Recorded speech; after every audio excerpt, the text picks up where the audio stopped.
भारतगौरवगाथा सरस्वतीतीरे किं भवता एषा वार्ता पठिता पितामह? इति पृच्छन् धावन् देवनाथस्य समीपम् आगतवान् सन्दीपः। दण्डहस्तः देवनाथः वायुविहारार्थं नदीतीरं प्रति प्रस्थितवान् आसीत्। सूर्यास्तसमयः सः मन्दवायुः मनः आह्लादयति स्म। सुन्दरसन्ध्या जगत् मोहयति स्म। देवनाथवर्यः गमनं स्थगितवान्। आवृत्तिजीवनम् इतिहासः बोधितः आसीत् तेन। भारतेतिहासविषये विशेषशोधाः अपि तेन कृताः आसन्। उत्तमाः बहवः शिष्याः आसन् तस्य। किन्तु सन्दीपसदृशः जिज्ञासुः शिष्यः इतः पूर्वं न प्राप्तः आसीत् तेन। सन्दीपः माध्यमिकशालायाः विद्यार्थी। किन्तु तस्य आसक्तिः आपातालात् आगगनं सर्वेषु विषयेषु। विश्वविद्यालयस्य कुलपतित्वेन कार्यं कृत्वा निवृत्तिं प्राप्य सुखजीवनं यापयतः देवनाथवर्यस्य पर्याप्तमात्रेण समयः आसीत् पौत्रस्य ज्ञानपिपासां शमयितुम्। बालकः यत् पृच्छति तस्य उत्तरं दातुं न शक्तं चेत् सः ग्रन्थान् परिशील्य उत्तरं प्राप्नोति स्म। समृद्धः ग्रन्थालयः तस्य गृहे आसीत् एव। देवनाथवर्यः फ्रान्स् देशीयस्य चिन्तकस्य वाल्टेरस्य वचनं सदा उद्धरति स्म। यावत् अधिकम् अहं पठामि तावतः मननम् अपि करोमि। यथा यथा अधिकाधिकम् अहं जानामि तथा तथा अहम् अवगच्छामि यत् मया ज्ञातम् अत्यल्पमिति इति। देवनाथविषये सन्दीपस्य महती श्रद्धा आसीत्।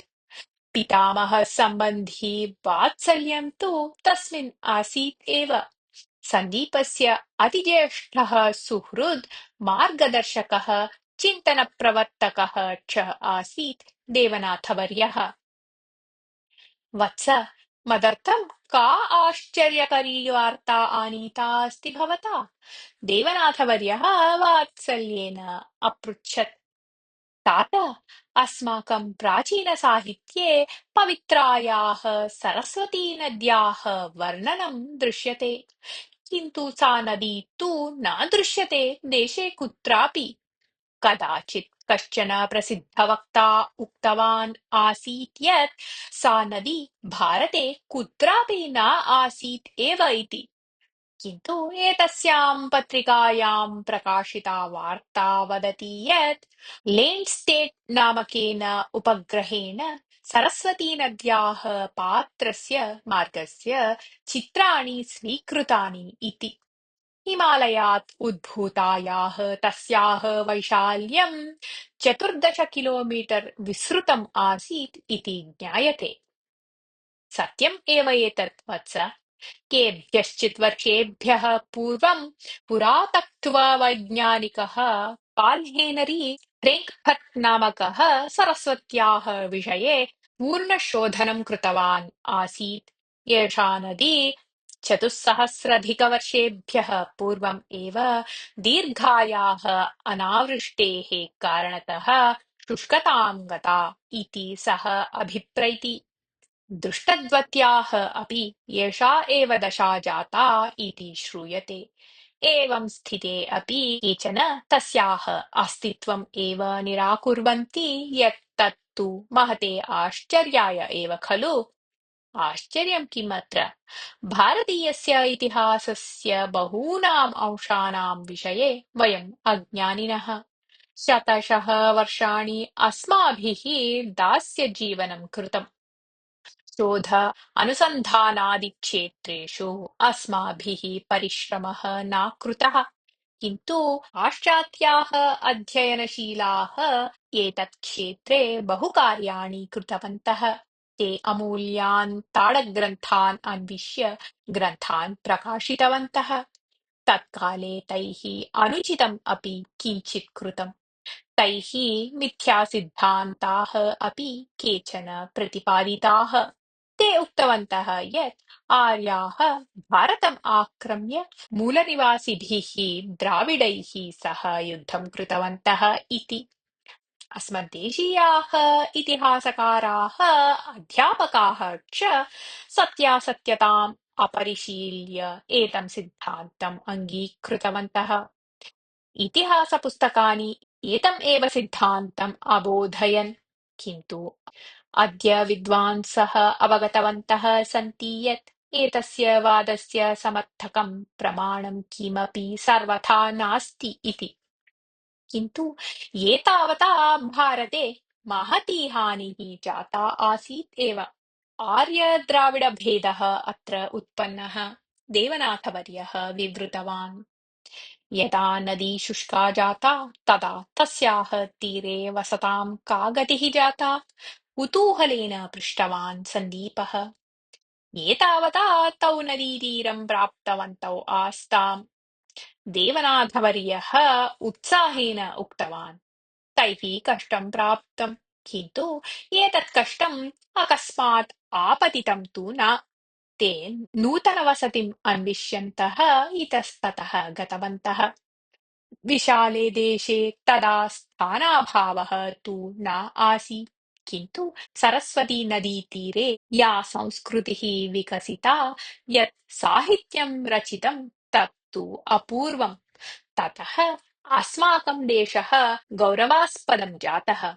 तैः निर्मितं साहित्यं वेदशब्देन निर्दिश्यते। यत्र यत्र गतं तत्र सर्वत्र किं तैः तेन ग्रन्थाः नीताः? देवनाथवर्यः हसन् उक्तवान्, आम्, तैः वेदाः नीताः, स्मृतौ संस्थाप्य, न तु लिखितग्रन्थरूपेण। यद्यपि तत्काले लेखनक्रमः विकसितः आसीत्, तथापि तैः वेदानां परिरक्षणार्थं कण्ठस्थीकरणक्रमः एव आदृतः। वेदवाङ्मयं चतुर्धा ऋग् यजुः साम अथर्वभेदेन सुमहान् वेदराशिः तैः कण्ठस्थीक्रियते स्म इति तु महते आश्चर्याय सन्दीपः अवदत्। आश्चर्यं तु अस्माकम्। तैः एतत् कथं साधितम् इति अवगन्तव्यं चेत् तेषां जीवनशैली अवगन्तव्या अस्माभिः। लुप्तसंस्कृतेः सर्वे जनाः वेदज्ञाः भवन्ति स्म एव इति न। ये वेदज्ञाः भवन्ति स्म ते मुनिशब्देन निर्दिश्यन्ते स्म।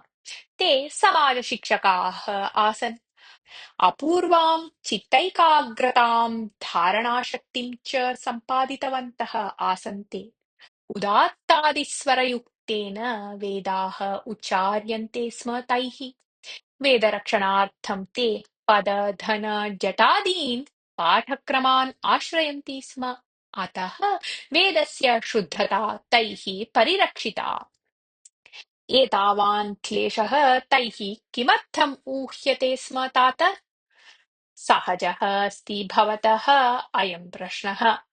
वयं कस्यचित् लाभस्य आनन्दस्य वा निमित्तं कार्यं कुर्मः, किन्तु ऋषयः तादृशः न आसन्। तेषां लाभादिदृष्टिः न आसीत्। ते जिज्ञासवः आसन्, सत्यान्वेषकाः आसन्, जीवनस्य समस्यानां परिहारस्य चिन्तकाः आसन् ते। जीवनस्य उद्देश्यः कः? मरणानन्तरं जीवनः का गतिः? दुःखं किमर्थं प्राप्यते अस्माभिः? इत्यादीनां प्रश्नानाम् उत्तरम् अन्विष्यन्ति स्म ते। तेषाम् उत्तरं वेदेषु निहितम् अस्ति इति तेषां विश्वासः आसीत्। अतः ते तान् प्रयत्नेन रक्षितवन्तः। वेदमन्त्राः कैः लिखिताः? मुनयः खलु तेषां लेखकाः। वस्तुतः वेदमन्त्राः केनापि न लिखिताः एव। तर्हि ते कथं प्राप्ताः? यदि ते लोके स्युः तर्हि केनचित् वा लिखिताः स्युः एव खलु। वेदमन्त्राः अपौरुषेयाः इति उच्यन्ते। ते न केनापि लिखिताः। विश्वामित्रादयः ऋषयः अपि मन्त्राणां लेखकाः न। ते मन्त्रद्रष्टारः। दिव्यदृष्ट्या ते मन्त्रं दृष्टवन्तः। अतः तत्तनाम्ना ते मन्त्राः प्रसिद्धाः जाताः। किं मादृशाः बालकाः अपि मन्त्रान् द्रष्टुं शक्नुयुः? कुतो न? नचिकेतसः नाम भवता श्रुतं स्यात् एव खलु। सः अल्पे एव वयसि मृत्युदेवतः जीवनरहस्यं ज्ञातवान् इति श्रूयते। नचिकेताः इत्येतत् नाम श्रुतपूर्वम् एव भाति। सहस्राधिकवर्षेभ्यः तस्य नाम सर्वत्र श्रूयते एव। भवान् किं जानाति तस्य नाम किमर्थं तथा सुप्रसिद्धम् इति? न श्रीमन्। वेदोत्तरकाले उपनिषदः रचिताः। उपनिषत्सु कठोपनिषत् अपि अन्यतमा। तस्यां नचिकेतसः उपाख्यानं प्राप्यते। नचिकेतसः पिता वाजश्रवाः। सः कदाचित् कञ्चित् यज्ञं कृत्वा यागान्ते पूर्णाहुतेः अनन्तरं ब्राह्मणेभ्यः दक्षिणारूपेण विविधानि वस्तूनि यच्छन् आसीत्। बालकः नचिकेताः एतत् सर्वं कुतूहलेन पश्यन् पितरं पृष्टवान्। तात, मां कस्मै दास्यति भवान् इति। पित्रा किमपि न उक्तम्। बालः एतं प्रश्नं पुनः पुनः पृष्टवान्। तदा कुपितः वाजश्रवाः यमाय दीयते भवान् इति अवदत्। नचिकेताः यमलोकं गतवान्। यमः मृत्युदेवः।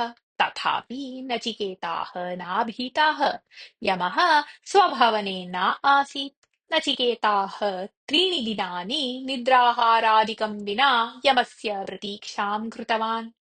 दिनत्रयानन्तरं प्रत्यक्षीभूतः यमः बालकस्य निष्ठां दृष्ट्वा सन्तुष्टः सन् 3 वरान् दत्तवान्। मम अनुपस्थित्या पिता दुःखितः स्यात्, तस्य दुःखम् उपशान्तं भवतु इति प्रथमं वरं प्रार्थितवान् नचिकेताः। तथास्तु इति उक्तवान् यमः। मया स्वर्गज्ञानं प्राप्यताम् इति द्वितीयं वरं प्रार्थितवान् नचिकेताः। इदानीम् अपि तथास्तु इति नचिकेतसम् उक्तवान् यमः। मरणानन्तरं मानवस्य आत्मा कुत्र गमिष्यति? तत् मृत्युरहस्यम् अहं ज्ञातुम् इच्छामि इति उक्तवान् नचिकेताः। वत्स, एषः प्रश्नः भवतः वयसः अनुगुणः नास्ति। किं मृत्युरहस्यज्ञानेन दीर्घजीवनं, सुखं, समृद्धिः, शक्तिः इत्यादिषु अन्यतमः प्रार्थनीयः भवता इति उक्तवान् यमः। हे करुणासागर, भवता उक्तेषु कोऽपि वास्तविकं सुखं न ददाति। यत् मया प्रार्थितं तदेव ज्ञानम् आवश्यकं मह्यम्। तज्ज्ञानम् एकम् एव भवसागरं तारयितुम् अर्हति, न अन्यत् इति दृढस्वरेण यमम् उक्तवान् नचिकेताः। अन्ते नचिकेतस्य अपेक्षां तिरस्कर्तुम् अनर्हः यमः नचिकेतसं मृत्युरहस्यं यथावत् बोधितवान्। एवं यमतः अपूर्वां ज्ञानं प्राप्य गृहं प्रत्यागतवान् नचिकेताः। अग्रे सः महर्षित्वेन प्रसिद्धः जातः। किं यमस्य गृहस्य अन्वेषणं सुलभतया कृतं तेन? इति विनोदमिश्रितस्वरेण पृष्टवान् सन्दीपः। वत्स, एतादृशीषु कथासु शब्दार्थस्य न प्राधान्यम्। पृष्ठभूमिकायां स्थितं तात्पर्यम् अवगन्तव्यम् अस्माभिः। ऋषिः वाजश्रवाः कोपशीलः, पुत्राय शापस्य दाता च न। यदि तस्य योग्यता तावती एव स्यात् तर्हि सः उपनिषदि स्थानं प्राप्तवान् न स्यात् एव। अहं चिन्तयामि यत् सः मृत्युरहस्यं ज्ञातुं प्रयत्नं करोतु इति पुत्रं बोधितवान् स्यात्। 3 दिनानि एकान्ते उपविश्य ध्यानं कृत्वा नचिकेताः तद्ज्ञानं प्राप्तवान् स्यात्। अन्ते आत्मनः अमरत्वं तेन अवगतं स्यात्। इत्येवं कथायाः तात्पर्यस्य विश्लेषणं कृत्वा उक्तवान् देवनाथवर्यः। एवम् एव स्यात् तत् इति आश्चर्यं प्रकटयन् उक्तवान् सन्दीपः।